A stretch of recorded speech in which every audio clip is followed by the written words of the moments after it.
It started before sunrise and went well into the afternoon. ICE raids across the Denver metro area with federal agents going door to door asking people for their papers. Thanks for joining us. I'm Alexandra Lewis. I'm Kyle Clark. One objective of the Trump administration has been achieved. Immigrant communities in Colorado are left scared and confused tonight. It's not clear whether the other stated objective, removing a significant number of violent criminals from the community, whether that was met. More on that in a moment. But first, let's get to 9 News reporter Spencer Swisher, who's at the Capitol tonight where a protest against President Trump's policies, including immigration, just wrapped up nearly 9 hours ago. Yeah, this was initially billed as the 50-51 protest. It was something that happened nationwide. 50 protests in 50 states on one day, and it just so happened to line up with the day that immigration operations went down in Denver and Aurora. And across the metro today, this area of 14th and Lincoln was filled with people earlier. Now there's just a straggler or two that are waiting to leave. Let's show you what it looked like a little bit earlier today. It's tough to know how many people were here this afternoon. Likely a couple thousand. Demonstration started at around noon.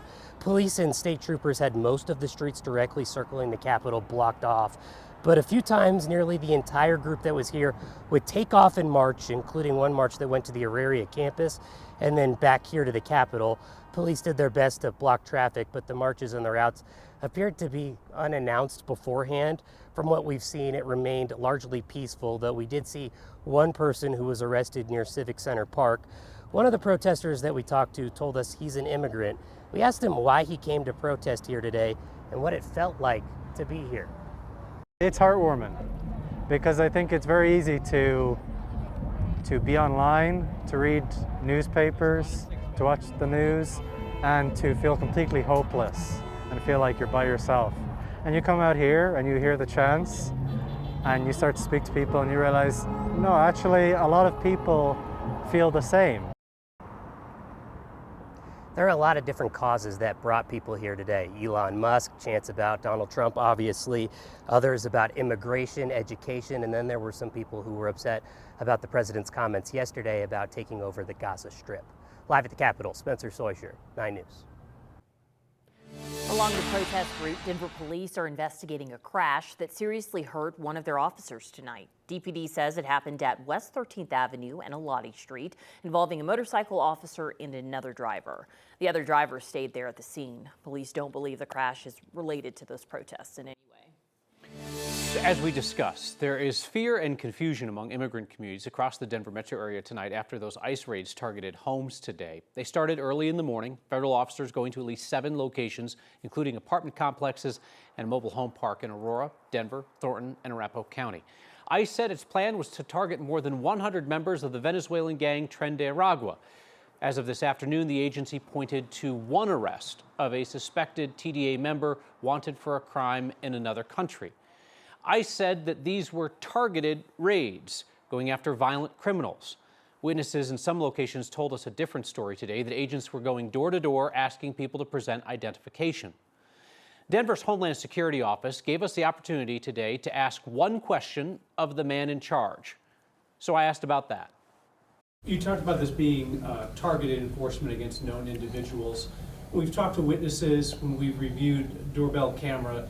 It seems like officers were going door to door of a number of places, which doesn't feel like targeted enforcement. Can you tell us how that worked and if you made collateral arrests of people who were simply civil violators? I do not know about the collateral arrest. Again, those numbers are still being processed. In these apartment complexes, based on information that we have, we do know that people move different apartments. So they may be registered in one and they'll move to a different apartment. We were contacting everybody in that area, looking for the targets that we were looking for. 9 News reporter Janelle Finch is joining us live from Denver. Janelle, this affected dozens of people across the metro area today. Yeah, some people told us that federal law enforcement woke them up out of their sleep or stopped them on their way into work. People tell us officers demanded a show of citizenship or to enter their homes. Some people were detained for reasons we still don't know. Police, This security video from Ivy Crossing Apartments at Harvard in Quebec shows what some people encountered when federal law enforcement showed up at their door. Crazy knocking my door, like I hear a loud bang on my door, right? They banged on the door, opened the door, and they were like knee deep. Each outcome was different, depending on who knew their rights, had a warrant with their name on it, or showed their citizenship. Pues yo pensé que también me iban a deportar, pero cuando me pidieron mis papeles, yo los enseñé y no hicieron nada al respecto conmigo, pero mi amigo sí no tenía nada. ICE carried out at least 7 different operations in Denver, Aurora, and Thornton. I get a bang at my door, and he banged on the neighbor's door too. Federal agents started door knocking around 6 a.m. and continued into the early afternoon. he asked me how long I've been here.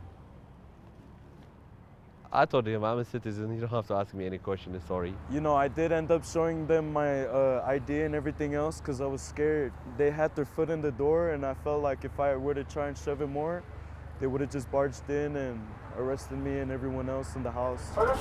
While federal agencies claim they were targeting more than 100 people, we don't know exactly how many they detained. 9 News saw multiple people put on buses throughout the day. It's unclear who they were, why they were detained, or if they were targeted. But it is clear, others found themselves face to face with law enforcement for no reason. Unfair. The last operation we saw today was up in Thornton at a mobile home park. Here, 4 people were detained, including a baby. Eventually, the baby and its mother were released, but 2 men remain detained, again for reasons we don't know. Live in Denver, Janelle Finch, 9 News. So this morning's door knocks raise questions about Coloradans' rights and their responsibilities when police are at the door. So the baseline is U.S. Constitution protects everybody in the U.S., whether they are here legally or not. 9 News reporter Colton Chavez talked to an immigration attorney tonight about what families need to know. Yeah, the Constitution of the United States protects all people, regardless of immigration status. Aaron Hall is an immigration attorney. He says regardless of who is contacted by law enforcement and why, everyone has rights. All people in that apartment complex, citizens, lawful permanent residents, others, people without status, they have rights under those amendments, the 4th and 5th Amendment. And one of those rights would be they do not have to allow a law enforcement officer into their home, absent a warrant signed by a judge. They don't have to answer questions about where they're from, where they were born. They can just say, I want to see a warrant. Hall has advice for anyone dealing with law enforcement. The key questions that people should ask if approached by law enforcement are, am I free to go? And if the answer is no, that means that they're under arrest. They're being detained if they're not free to go, and they should ask to speak to a lawyer. Advice that Hall says is especially relevant with so many questions remaining after Wednesday's ICE raids. We've been struggling to figure out who these people are. You know, do they have removal orders? Are they recent arrivals? Were they interdicted at sea? Like, who are they? What rights do they have? And when that information isn't made public in a timely manner, it leaves immigration advocates, lawyers, families wondering what the heck's going on. And Hall says if federal agents do have a warrant, families should demand they slide it under the doorway or show it through a window so they can make sure it's legit and signed by a judge. And for families who have kids, he says parents should consider putting powers of attorney in place just in case they're detained and have to leave their kids behind. Colton Chavez, 9 News. We'll continue to follow expected immigration raids in and around the Denver metro area. You can stay up to date with our coverage by downloading the free 9 News app. Let's talk weather. Taking a look outside, it was super windy today, but it was kind of pretty too. Certainly warm across the metro area. We got this gorgeous sunrise shot of Denver during the sunrise hours, thanks to Sky 9. So let's check in with Kathy. You said it was going to be windy, and it certainly came in blustery today. It did, but 65 degrees felt a lot better than yesterday's highs in the 30s for many areas. The Arctic cold is long gone, and the wind this evening is really letting up. Temperatures will still feel very comfortable this hour. 48 in Denver, 48 in Colorado Springs, and 49 in Fort Collins. A 24-hour temperature change. We are 23 degrees warmer this hour than we were 24 hours ago, and 32 degrees warmer this hour in Lamar. And that wonderful wind shift out of the southwest has really helped to bring in that warm air, but still pretty blustery over some of the higher passes tonight. And we're also tracking a bit of light snow in the northern and central mountains. Not enough that we have a lot of accumulation or advisories for snow or travel. Temperatures here in the 40s, dropping into the mid-30s overnight. And your weather headlines include a continuation of the decrease in winds, more on the mountain snow coming up, and a chance for snow in Denver on Saturday. I'll have details on that just ahead. King Superstores around the Denver metro area will start running on shortened hours tomorrow as workers go on strike. King Supers says it has hired temporary workers to help staff stores during this strike that's scheduled to last 2 weeks. The grocery store chain has been through this before. Remember 2022? Its workers went on strike for 9 days. During that time, shelves at Union King Supers emptied and bakery and deli departments were closed. A supply chain management professor at DU's business school says he expects a similar situation. When stores go on strike, it reduces the amount of supply that's out in the network, which makes, like a shortage of a certain thing like eggs or something even more of a problem. So it just becomes this, snowball that is a greater, it's much bigger than it was in 22, in my opinion. It's not clear how many workers plan to strike, but the union says that the strike covers 10,000 workers across 77 stores, and they don't anticipate many crossing the picket line. You can find more information about impacted stores and updated hours in this story on our website, 9news.com.